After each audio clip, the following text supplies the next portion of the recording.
You're listening to the Hawke Media Podcast, a podcast dedicated to helping entrepreneurs and executives crush the digital marketing game. Whether you're looking for techniques and strategies or tools and resources, you've come to the right place. Let's get into the show. All right, you're listening to HawkeTalk. I'm here today with Jordan Belfort. How you doing, man? Doing great. Thanks for joining us. So to dive right in, I have this picture of you like power suit, 3 years old, going to the, preschool and just starting to like get people to buy and sell things, like trading. Like, take me back. Where did you grow up? Parents would love to hear where it started. Yeah, so I no power suit at 3, power diapers, I think. But I grew up in a lower middle class family in Queens. And, it was one of these areas where we got a great education. We weren't poor. Like we always had food on the table, but, we had enough to know how little we had. And I think that was really important. So that kind of created this aspirational mindset for a lot of people in my area and, well-educated, and that gave you this sort of, logical ability to go out and get rich and one day move out to Long Island. That was the dream. You get rich and move out to Long Island. So that was really where it started. And a lot of people in my area, maybe they didn't get as famous as I did, but tremendous upwardly mobile area that I came from. And so what did your parents do? What landed you in Queens? Tell me a little bit more of the family. My parents, both CPAs, believe it or not, nice. Both accountants, right? Yeah. Mother ultimately went back to law school. So I grew up in this kind of financially literate household, heavily financially literate. And, I didn't really ever consider going into that line of work, but, business was part of the vernacular at the table. And, what my parents did not appreciate was they did not appreciate sales and marketing people. They hated those types. So, they were brilliant, hardworking, educated, but never made that much money because they, did not like those things that actually allow people to make money. Yep. And so where did that come from? Like at what age did you start to gain like a knack for sales, a knack for, sales really in a nutshell? Well, I think, I think that we're all born with certain gifts. Everyone's gifts are slightly different. Clearly, I was blessed with a natural ability to communicate. Very good tonality, and understanding naturally of the things that someone else would need to hear to get them to say yes. And I think, we all, have certain abilities. That was mine. That was like almost my superpower as a kid. And what's that? Do you think it came from birth or did it come a little bit from nurture? Did you have to negotiate with your parents or argue with them, or did it come from something else? Or do you think you really were just innately talented at that? Innately talented, I believe. And then developed it, to a razor's edge. Let me give you an example. I love tennis and I'm a pretty good player. Yep. I could play for 8 billion hours. I am never going to be anywhere near good as Roger Federer. Right. He was born with a certain skill set, an extreme skill set.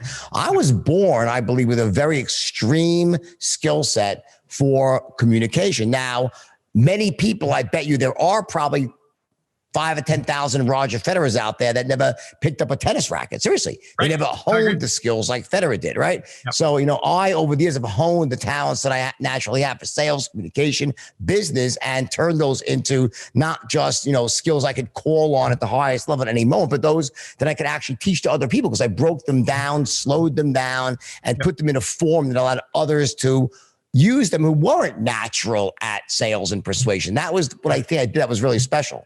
Yep. And so where did that start? At what age did you start to see that you were good at persuasion, good at convincing people, that side of things?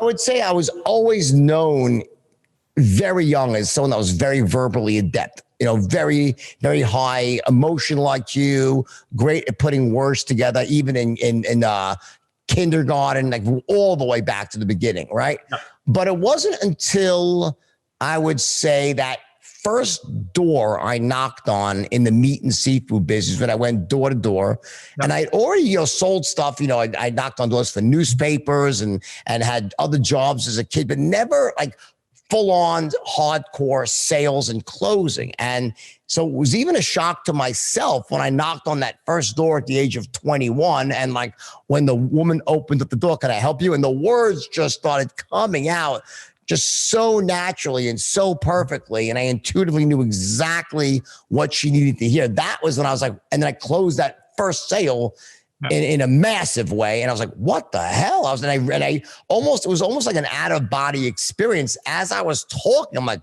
damn, I'm good at, like, you know when you're good at something. I'm like, wow, I'm really good at this, and I had that flash of feeling great and proud and in flow. And that first day I broke the records for the company I was at. And then over the first week, I shattered those companies' records. And that was really when it started at the age of 21. And everything I'd done before that, I believe, led up to that moment. But that was the moment it became apparent to me. Nice. And so take it back a little bit. Did you go to college before that? Did you go to school? Did I sure. Yeah. I got a degree in biochemistry. I spent one day, believe it or not, in dental school. Nice. And then, so how'd you go out from graduating from biochemistry to selling fish and meat?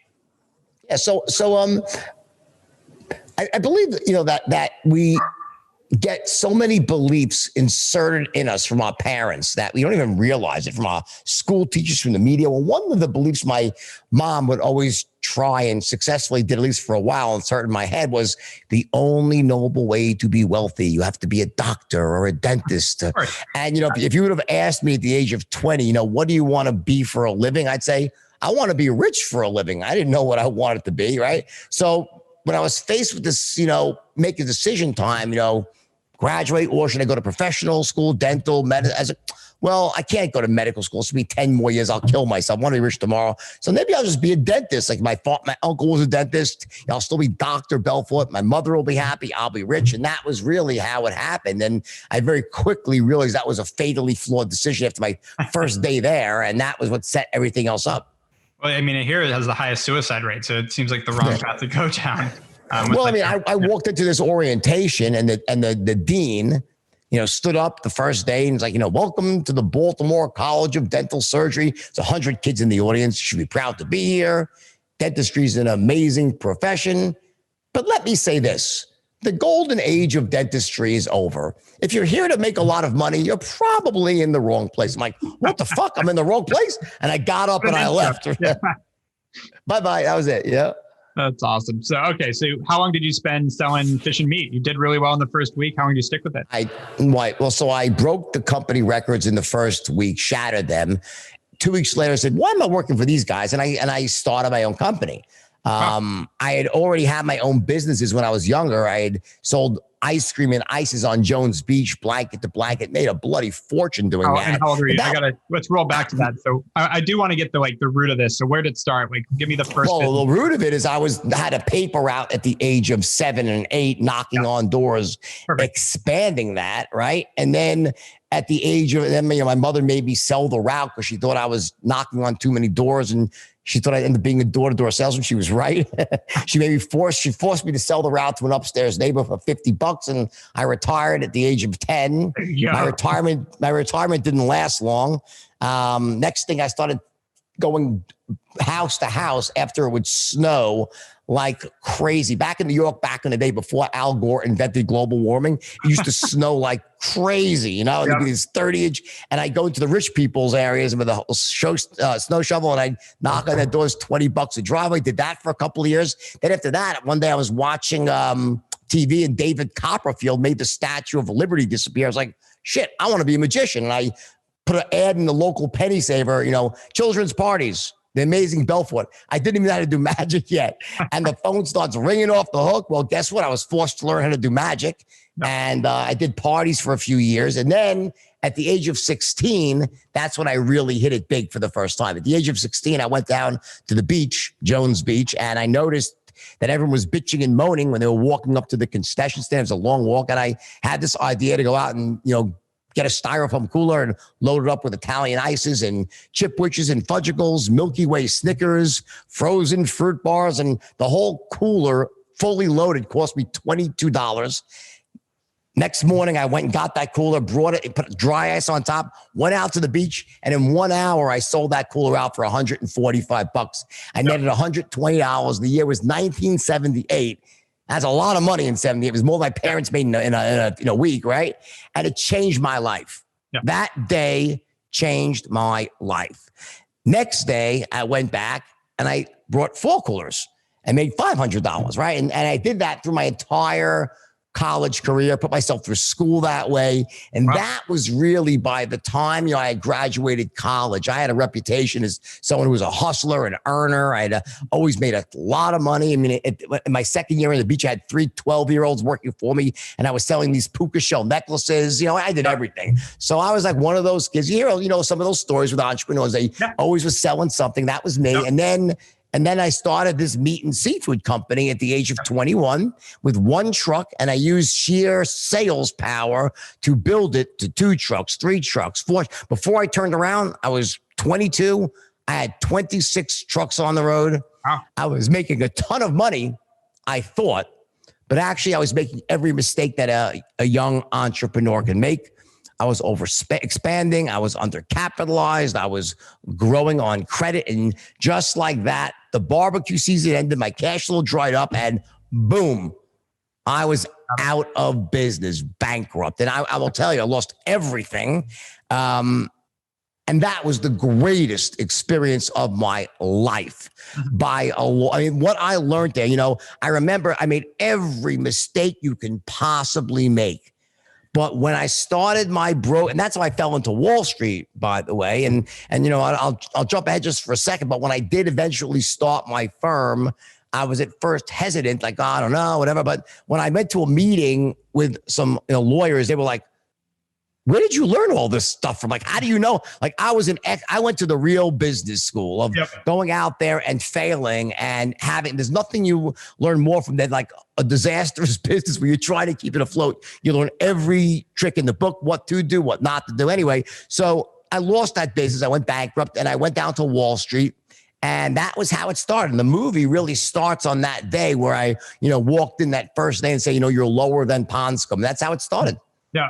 And so going back quickly to the failure, what was it? Just over leveraging, obviously over expansion, but you were undercapitalized. Like, what really drove it? Was it you thought the revenue was going to continue to come in, and so you expanded, assuming it just lasted forever? You mentioned end of barbecue season. So make a list of every mistake you can make as a young business owner. I promise you, I made it in spades. Like for example, I started off the business not having enough money. That's number one. And I was chasing my tail from the beginning, trying to sell stuff, pay for it. So already I was always had a gun to my head. So I could never be thinking long-term and strategically. B, I knew nothing about the actual rules of business. I didn't know about, the things that you would actually see. Nowadays, it's very easy. If you go into business right now and you don't know the rules of business, you don't have the strategies, shame on you, because they're all out there. You can get them, and you get them for free if you don't want to pay for them, right? I suggest you pay for them because you'll get them more organized and you'll get better mentorship. But, there's no reason not to have the info. Well, back then you couldn't find it anywhere. It was really, unless you had a mentor or got lucky, you were finding, you're making your own way. Now, I made mistake after mistake. And just to give you an idea of how unsophisticated I was, it's laughable now in retrospect, when I was about 8 weeks into the business and I couldn't even pay I couldn't pay the light bills because we had no money. The supplier, a meat and seafood company named Murray Berkowitz and Son, calls me up and goes, hey, do you want terms? I'm like, what, terms for my surrender? Like, I thought I was like, what do you mean terms? He's like, well, right now you're paying cash and I assume you want terms. I'm like, yeah. Like, I didn't know what about. And he's like, well, we can give you 14 days. I'm like, okay. All right. So just please make sure you don't pay late. I'm like, wait. What do you mean? I'm like, you mean to tell me you're going to give me the freaking meat and I don't got to pay you for 14 days? He's like, yeah. I'm like, holy, the light bulb went off just like that. And I said, wait a second. So the faster I grow, the more I'm going to owe him because my receivables are going to go, you get it? Yeah. That was, I didn't know anything about business and no one was there to teach you. So I started growing on credit. Yeah. Because the more I'd buy, the better my cash, because I was getting paid every day. Yeah. All right. So I had this positive cash flow. But guess what happens? The payables eventually will come due. And when you stop growing and business slows down. Hello, your first cash crunch. And that was one thing. I mean, honestly, the business was a stupid business. It was a business that had low margins. So like to me, I was like, wow, I mean, I could buy it at 20 and sell it at 40. Oh my God, how could I ever lose? Well, guess what? It's pretty easy to lose, right? So I didn't know that stuff. So all of those things led to the perfect storm of business mistakes. And just like that, a year and a half, I was out of business. Got it. All right. So yeah, that was quick. And so why Wall Street? What drew you to that right away? Why'd you just jump in there? Well, I heard a rumor about a kid that we'd all grown up with who was allegedly making $1 million a year on Wall Street as a stockbroker. Mm-hmm. Now, $1 million back then was like 3 or 4 million today. Right. And just so you understand, this kid was not like the sharpest kid from the neighborhood. He was like not the kid that you would think would ever succeed. You hear that? He was like he was the weird kid from the neighborhood. Like everyone thought would amount to nothing. And I'm like, that's impossible, you know? And then about a week after I heard that, I go to the local park. We all hung out and he pulls up in a beautiful Ferrari with a gorgeous blonde in the car. He gets out wearing like $1,000 suit. And he looked freaking good. I'm like, wow, the kid that was this dorky kid suddenly looked like a really handsome, well-dressed man. And I was like, Michael, what are you doing? He goes, I work on Wall Street. And the thing about brokers, they'll just tell you, I made $1 million last year. Like it's a broker's calling card. I made $1 million last year. What'd you? He goes, the next year I'll make $2 million. What did you make? And I said to myself, what I'm sure you and I'm sure many of the listeners here have said to themselves at one point in their life, if this idiot can make $1 million, I can make 10. Yeah. And that was why I went down to Wall Street. And how long between seeing him and going to the applying for the job? Like how quick was that? The next day. That's like awesome. the next day, that night, I was out there looking through the help wanted section. And the next day or the day after, I was out there in interviews. Well, I always have a theory that like people that end up successful, like it's smart enough, hardworking enough, but at the end of the day, it's luck. But luck also takes just doing it. And that's what I assume that was the case. The moment you're like, I'm going to do it, you do it. Yesterday, I had someone on my house, very successful businessman, owns tons of car dealerships, gyms, very worth probably $500 billion. And all he kept saying again and again, you know what? I'm really, really smart because I failed more than anybody else. Said it 10 times. He kept saying it, reiterating the fact like my son was there. He goes, yeah, I look like I'm smart, right? You know, because I'm an expert at failing. Like I just, I fail, but I only got to be right once in a while because he's an expert at doing what I call failing elegantly. He fails quickly, he fails cheaply, gets the lessons and moves on. Yep, no, that's perfect. So where'd you go to work at first? Which brokerage did you end up at? So I started at this very large, well-respected firm called LF Rothschild, which is a 100-year-old money center bank, the Rothschild name, the venerable banking firm of Rothschild. And that's where I started. And I was a cold caller for 6 months. And then finally, when I passed my test, my first day came as a broker. And like the movie, it actually was Black Monday. October 19th, 1987. And I watched in shock and awe as the market tanked 508 points in a single day. And just like that, LF Rothschild, the firm that had been in business, I think it was 112 years, shut its doors. And I was out of a job. And I got to ask, with the movie, was there the characters you talked about, like Matthew McConaughey's character, et cetera? Like, just like that. That's awesome. He's still around. Mark Hanna's a real person. He's a wonderful guy, brilliant salesperson, funny as hell. I mean, you know, Matthew McConaughey certainly did him justice. Like Mark was a wonderful guy, talented, but Matthew was even better. I mean, I thought Matthew's portrayal was amazing, nothing short of amazing. That's awesome. And so when that closed, what happened next? I know, obviously, I've seen the movie, but what's the real story? Closed that, and basically, you know, I was out of a job, and you know, Wall Street. It wasn't just that it closed; it was Wall Street. Right. Was basically shut down for a time. Like, you know, I think people forget you probably weren't even born. Maybe you were just born or something. Yeah. But you know, on that particular day, everyone thought it was the beginning of the next Great Depression. Yeah. No one thought the market would come roaring back like it did, and it would actually just be a slight interruption in a much longer and sustained bull market that ran straight through to almost 1999, 2000 when the NASDAQ crashed, right? So at that moment in time, though, it was all doom and gloom. No one on Wall Street was hiring. So I picked up the Help Wanted section that night looking just for any job, not in stocks. And I stumbled upon an ad for what was a stock brokerage firm in Long Island. And it was, I was like, stockbrokers in Long Island? Like I'd been working on Wall Street, I was like, and it was part-time, full-time, like part-time. Like, well, that's good because I kind of want to get out of the stocks. I want to just do anything. So it seemed like the perfect place. And when I called like Investor Center, I'm like, what the hell was that? It was like a gruff sounding voice. Investor Center. I'm like, what? I was like, I was working at Morgan Stanley. It's like piece of shit Investor Center. May I help you? We are the lowest, worst brokerage in the world. How can we get your money?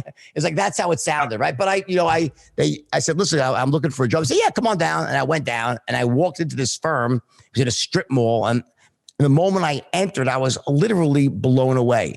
There was not a single thing in the firm that essentially, vibrated, resonated with wealth, success, or Wall Street. It was like a tiny, what we call a pink sheet penny stock firm. There was no computers on the walls. Kids were dressed in jeans and sneakers. They were cursing. It was insane. And, I didn't even know what a penny stock was. I'd been trained to sell big New York Stock Exchange or large NASDAQ stocks like Microsoft or whatnot. So when I walked in, I was like, what are you guys selling? And the guy's like, oh, we sell stocks in the pink sheets, penny stock. I'm like, what's a penny stock? And he's like, oh, well, here, I'll show you. And I looked at the stocks and I'm like, wow, the commission on these things is massive. Like, and he's like, yeah, well, that's the point. Like, we get 50% commission. Yeah. And I'm like, 50% commission, like on Wall Street, I'd make like 0.5%. So if someone said you like $500,000, maybe you'd make like, $500, right? I was like, whatever, so something like that, right? The point is I'm like 50%. I'm like, you mean to tell me if someone sends me $100,000, I get to keep 50? He's like, well, theoretically, but it doesn't really work that way because rich people don't buy penny stocks. Yeah. And I'm like, why not? He's like, they just don't. Now, normally, I would definitely not just say, okay. But in that moment, I was beaten down. I was at the bottom of my game. I was desperate to pay the rent. I'm like, all right, well, okay. Well, could you hire me? I'll call the poor people. Just give me names of poor. I'll call the poor people. Just give me a job. I can't pay my rent, right? Yeah. So he's like, okay. And he gave me a list of a stack of people who had filled out these little postcards that they were interested in finding out more about penny stocks. Yep. And he gave me a list of these 5 or 6 stocks. They were all total pieces of shit. And I picked the one I figured was the dog with the least fleas. And it was some company called Aerotine International, right? And I sat down and I started writing this script. And as I started writing it, I started to realize I have a real gift for writing scripts, And by the time I was done with this script, it just sounded so good. And it like wasn't even a lie. It was more about the omission of truth, but it was pretty accurate, so to speak, right? And it sounded awesome. And as I'm writing the script, the kid sitting next to me goes, what are you doing?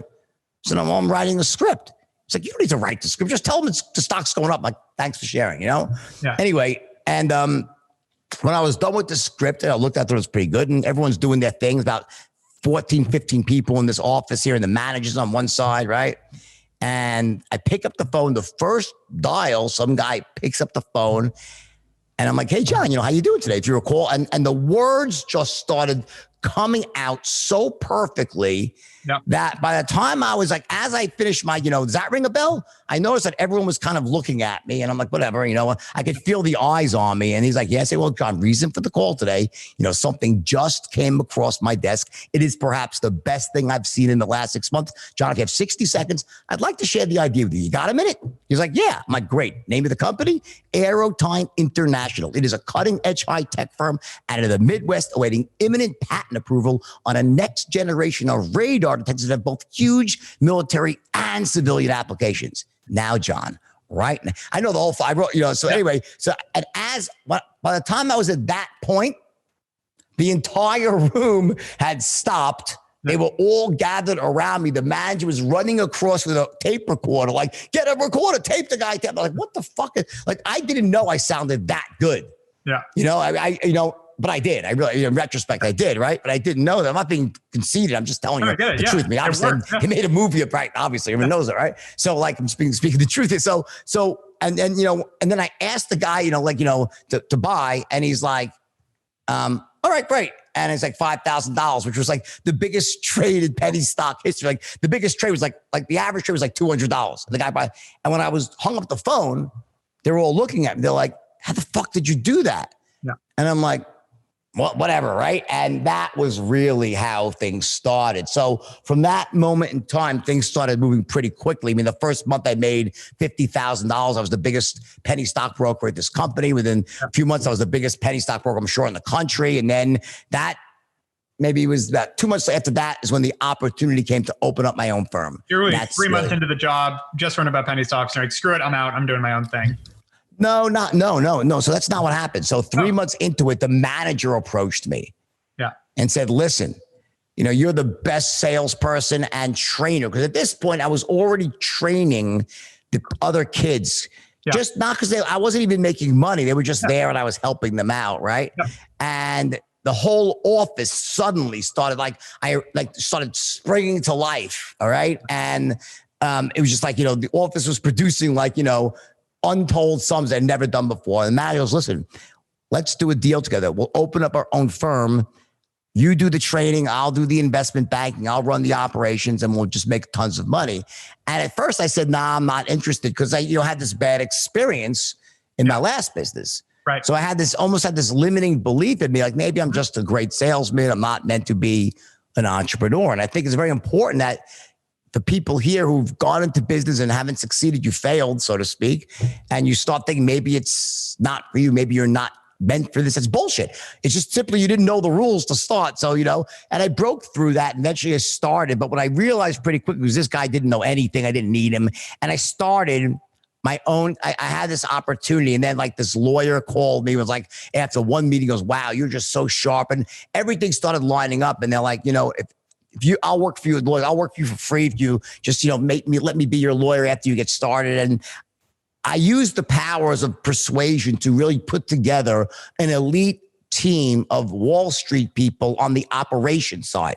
I sold some really powerful people to come in and actually run the operations, the tickets and so forth, keeping track of everything. And then I started the firm with about 10 people. Some of them that were at that firm, a few of my old friends came to work for me, and we were selling penny stocks to average moms and pops. That's how it started.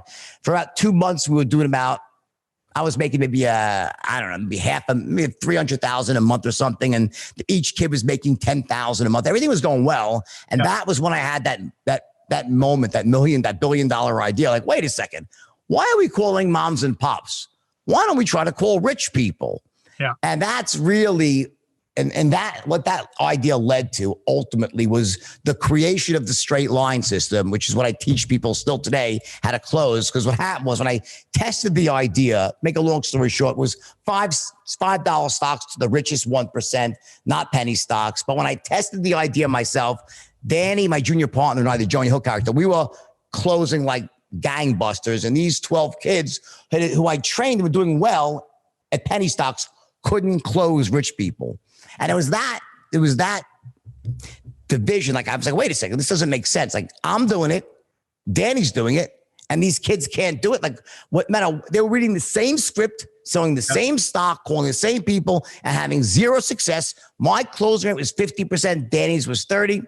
Didn't make sense. And that ultimately led me to this breakthrough of a different way to go about training sales. And literally after about a month of trying and failing, I just hit on this one concept, which ended up becoming the straight line system. And the moment I hit on it and I started teaching, it was one night I taught this new way of selling and approaching a sale to these kids who hadn't closed a sale in about a month at this point. And they went on that next morning an account opening spree of such biblical proportions that literally within 90 days, they were all millionaires, and kids started pouring in from all over the country. And that's what you saw in the movie.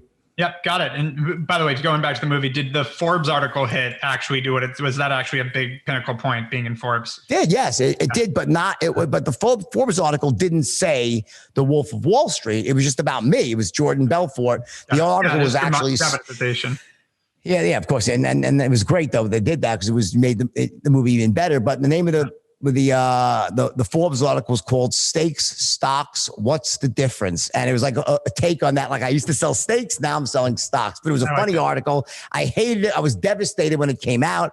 Yeah. And then it turned out to be like the greatest recruiting thing ever because every kid saw this article and was knocking down my door for a job. And the firm just grew and grew and grew. We had about 3,000 people there, but I was still a young 26-year-old. It was totally insane.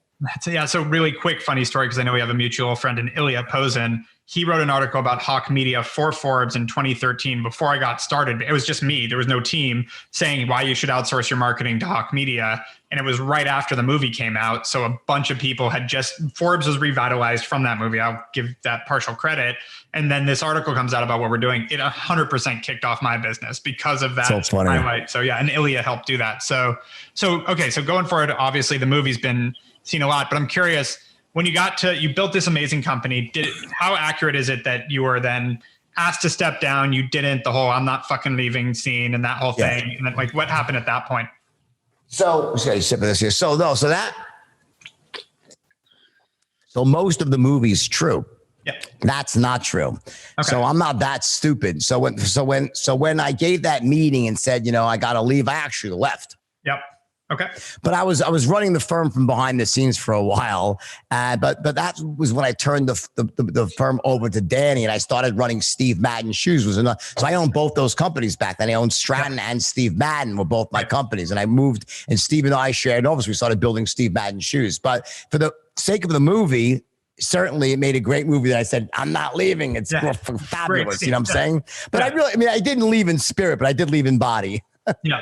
And so when I actually don't know the real story of what happened with, the FBI or whoever was investigating and like how that ended up. Why did they, if you left and stepped out, did they still come after you? What ended up happening there?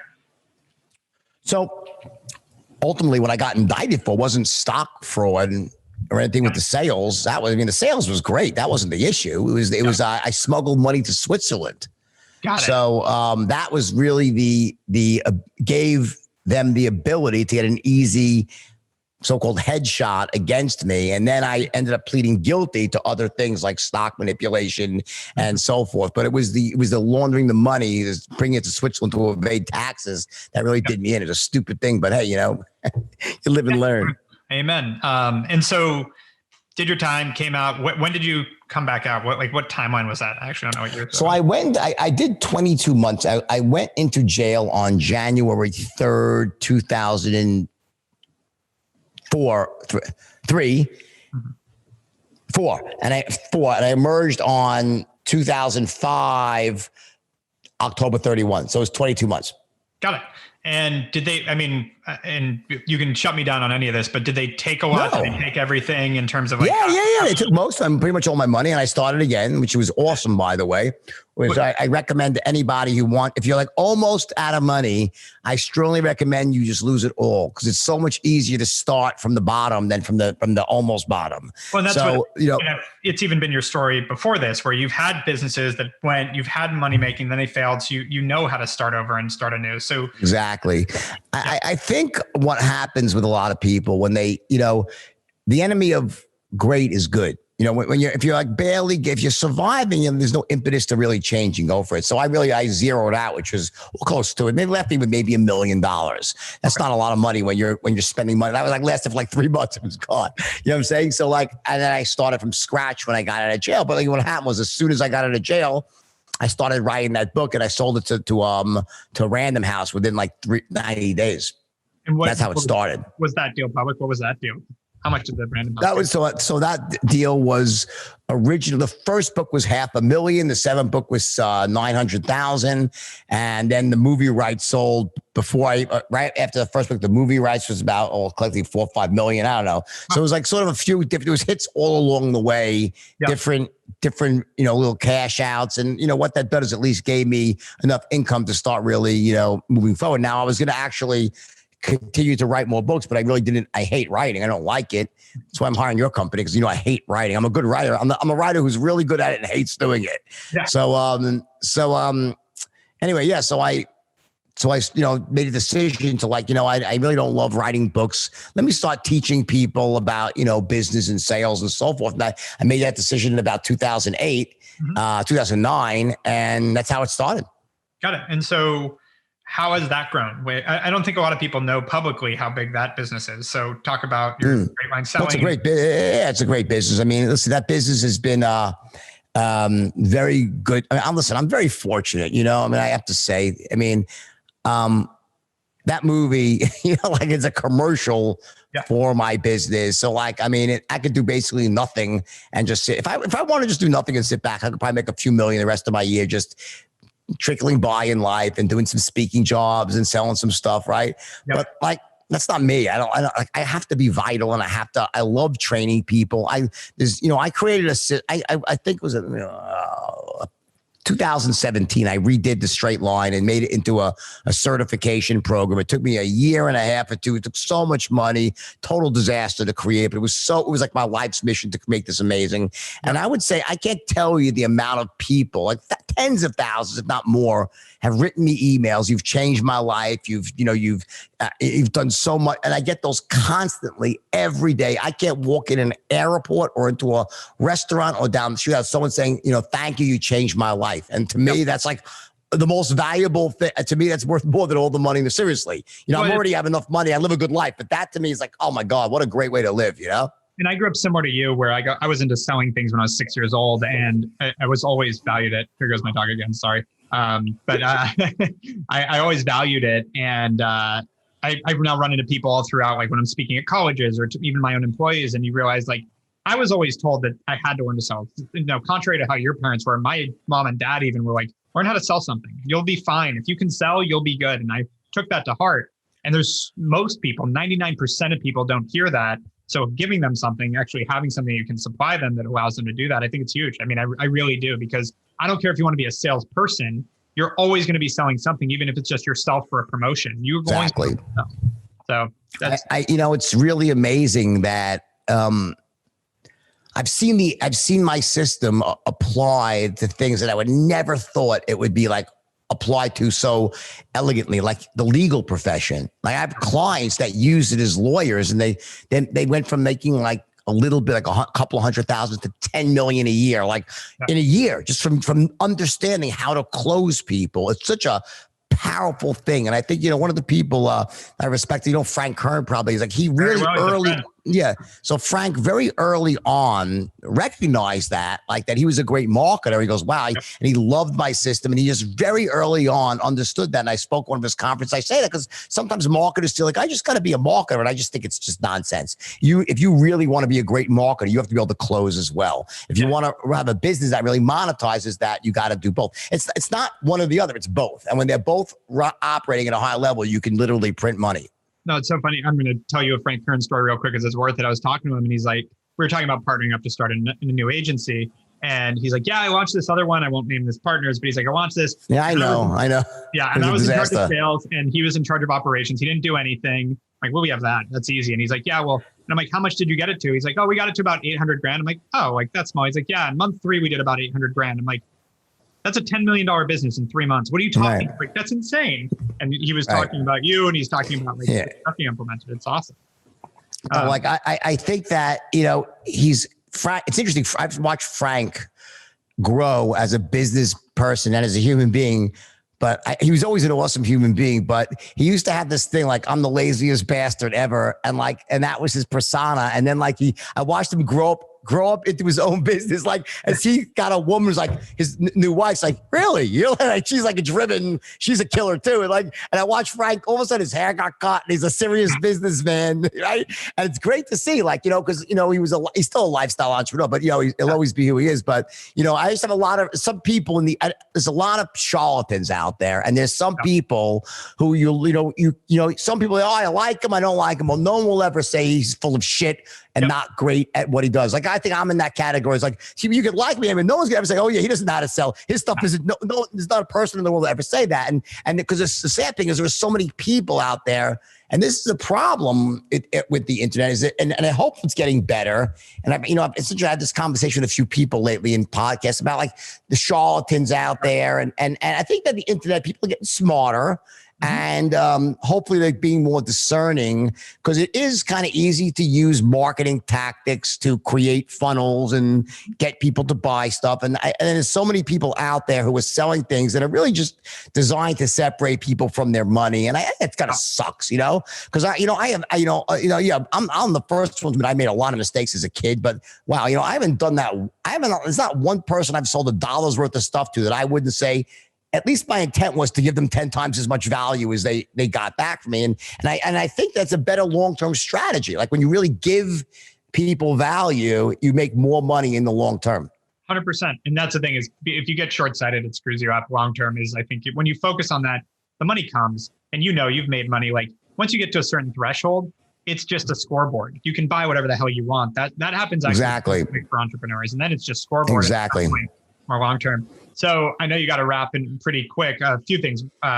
What's the GameStop? I'm like, I'm all day long on TV because of this GameStop stuff. My partner went in on it. And I thought he told me yesterday, he's like, yeah, I went in November. I'm like, you did what? And he's like, yeah, I went in pretty heavy in November. Good for you. I was like, why didn't you call me? He's like, because I would have never called you with invest in GameStop in November. But I know someone who I know really pretty well who got literally crushed.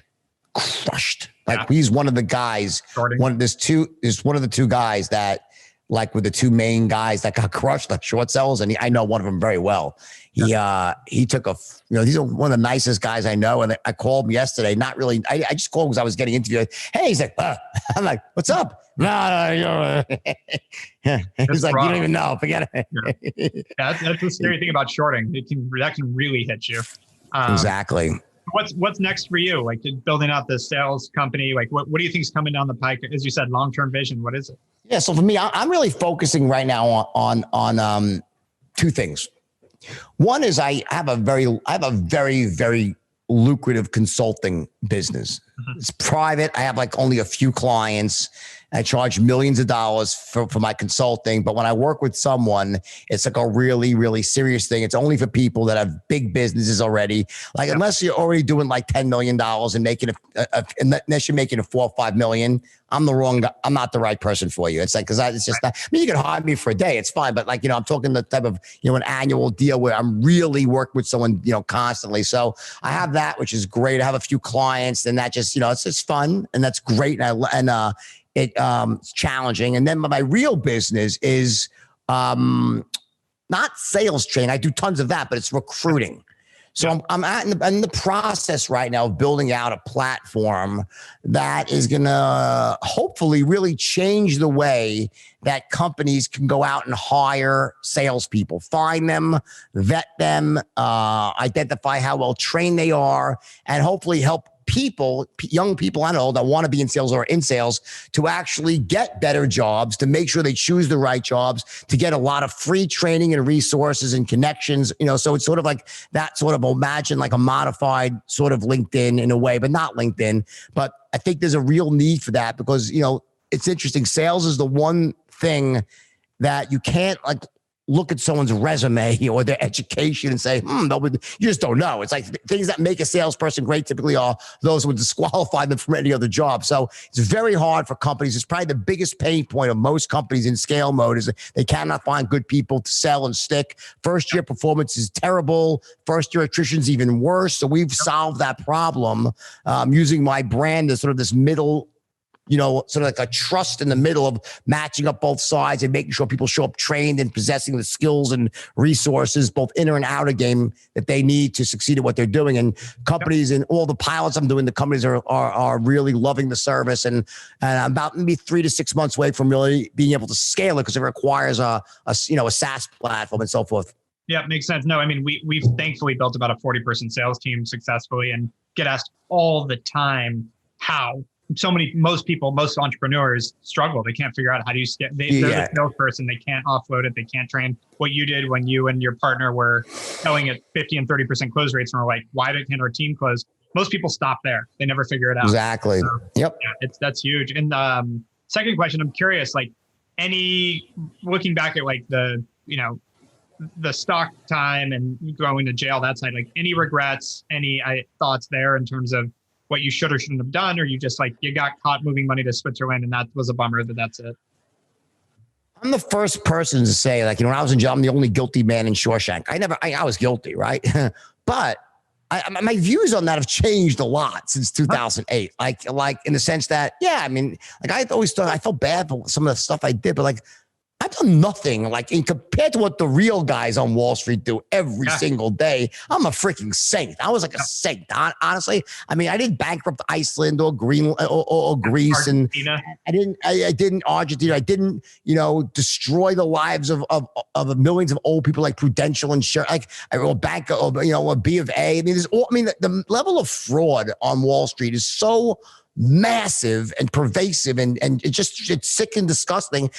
Now, again, it doesn't mean what I didn't do is wrong, because it was. But I guess in my own mind, I'm like, well, you know what? I mean, you know what? I wasn't that bad considering what everyone else was doing. And I always kind of thought that, but it was crystallized in 2008. But listen, for me, I look back. I wish, of course, anything I did that caused some people to lose money. Yeah, that I wish, of course, that wouldn't have happened. But I look at my life as it is today, and I would say that I'm deeply fortunate that I was able to get a second chance the way I was, because most people really don't. Most people don't. You can come back, but I was able to somehow, and I promise you it was not planned. They're like, oh, did you plan this whole thing out? No, I did not plan this out. You know what I'm saying?